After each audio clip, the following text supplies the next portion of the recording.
نبی صلی اللہ علیہ وآلہ وسلم کی مکمل شریعت اسلامی تعلیمات کا ایک جامع نظام ہے جو قرآن مجید، سنت، اجماع اور قیاس کے ذریعے مرتب ہوا۔ شریعت اسلامی زندگی کے تمام پہلوؤں پر ایک مکمل ہدایت ہے جو اللہ تعالیٰ کی رضا کے حصول اور دنیا اور آخرت میں کامیابی کے لیے مسلمانوں کے لیے ضروری ہے۔ قرآن مجید شریعت اسلامی کا پہلا اور سب سے اہم ماخذ ہے۔ یہ اللہ تعالیٰ کا کلام ہے جو حضرت محمد صلی اللہ علیہ وآلہ وسلم پر نازل ہوا۔ قرآن مجید میں اللہ تعالیٰ نے انسانوں کے لیے زندگی کے اصول و ضوابط بیان کیے ہیں۔ یہ عبادات، معاشرت، اخلاقیات، معیشت اور قانون جیسے اہم موضوعات پر ہدایت فراہم کرتا ہے۔ قرآن مجید کے احکام عمومی ہیں جنہیں سنت اور فقہ کی مدد سے مزید وضاحت کے ساتھ بیان کیا جاتا ہے۔ قرآن میں 5 وقت کی نمازوں کا حکم دیا گیا۔ رمضان کے مہینے روزے فرض کیے گئے۔ مال کی ایک مخصوص مقدار کی ادائیگی کو لازم کیا گیا۔ استطاعت رکھنے والوں کے لیے حج کا حکم ہے۔ اسی طرح قرآن معاشرتی اور اخلاقی احکام بھی دیتا ہے، جیسے عدل و انصاف کا قیام۔ سورۃ النساء میں آیا ہے، اے ایمان والو، اللہ کے لیے گواہی دیتے ہوئے انصاف پر خوب قائم ہو جاؤ، چاہے تمہارے اپنے یا والدین یا رشتہ داروں کے خلاف ہی گواہی ہو۔ جس پر گواہی دو، غنی ہو یا فقیر، بہرحال اللہ ان کے زیادہ قریب ہے۔ تو نفس کی خواہش کے پیچھے نہ چلو کہ عدل نہ کرو۔ اگر تم ہیر پھیر کرو یا منہ پھیرو تو اللہ کو تمہارے کاموں کی خبر ہے۔ اسی طرح سورۃ المومنون میں ایمانداری کے بارے میں بیان ہے، اور سورۃ النساء میں خاندانی نظام اور وراثت کے قوانین بیان کیے گئے ہیں۔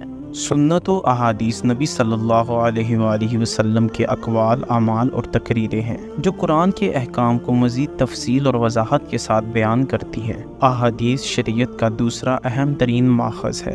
احادیث کی مختلف اقسام: قولی حدیث، نبی صلی اللہ علیہ وسلم کے الفاظ، مثلا اعمال کا دار و مدار نیتوں پر ہے۔ فعلی حدیث، نبی صلی اللہ علیہ وسلم کے اعمال جیسے نماز کا طریقہ کار۔ تقریری حدیث، نبی صلی اللہ علیہ وآلہ وسلم نے کسی عمل کو دیکھ کر خاموشی اختیار کی جس سے اس کی اجازت ثابت ہوتی ہے۔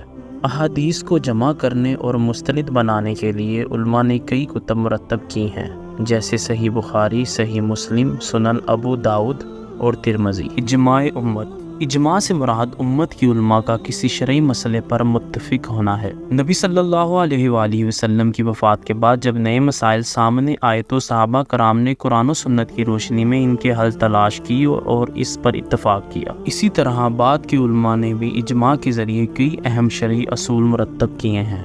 اجماع کی مثالوں میں 5 وقت کی نمازوں کی تعداد اور وقت، زکوٰۃ کے نصاب کا تعین، قرآن کی ترتیب میں سورتوں کا مجموعہ شامل ہے۔ قیاس یا اجتہاد کا بھی شریعت میں اہم کردار ہے۔ جب قرآن و سنت کی روشنی میں کسی مسئلے کا صریح حکم نہ ملے تو علماء کرام قرآن و سنت کے عمومی اصولوں کی روشنی میں عقل و فہم سے کام لے کر مسئلے کا حل نکالتے ہیں۔ اسے قیاس یا اجتہاد کہتے ہیں۔ اس کے ذریعے جدید دور کے مسائل جیسے ٹیکنالوجی، میڈیکل سائنس اور معیشت کے جدید امور میں رہنمائی حاصل کی جاتی ہے۔ مثلاً نشہ آور چیزوں کے بارے میں جیسے شراب کے متعلق قرآن میں صحیح حکم ہے، لیکن دوسرے نشہ آور اشیاء کے بارے میں قرآن میں ذکر نہیں ہے۔ قیاس کے ذریعے انہیں بھی حرام قرار دیا گیا ہے کیونکہ ان میں بھی نشے کا عنصر پایا گیا ہے۔ شریعت اسلام میں انسان کی زندگی کے لیے ہدایات موجود ہیں، جیسے عقائد، اللہ کی وحدانیت، رسالت پر ایمان، آخرت کا عقیدہ، فرشتے، کتابوں پر ایمان، نماز، روزہ، زکوٰۃ، حج، اذکار اور دعائیں۔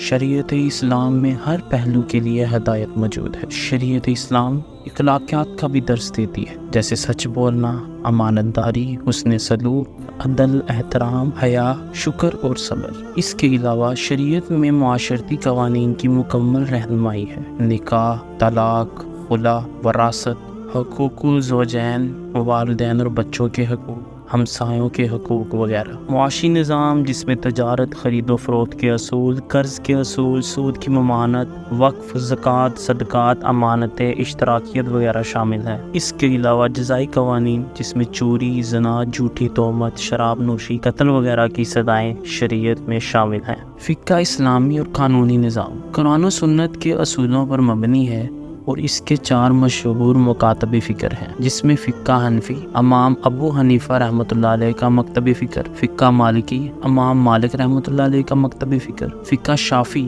امام شافعی رحمۃ اللہ علیہ کا مکتب فکر، فقہ جنبلی، امام احمد بن جنبل رحمۃ اللہ علیہ کا مکتب فکر۔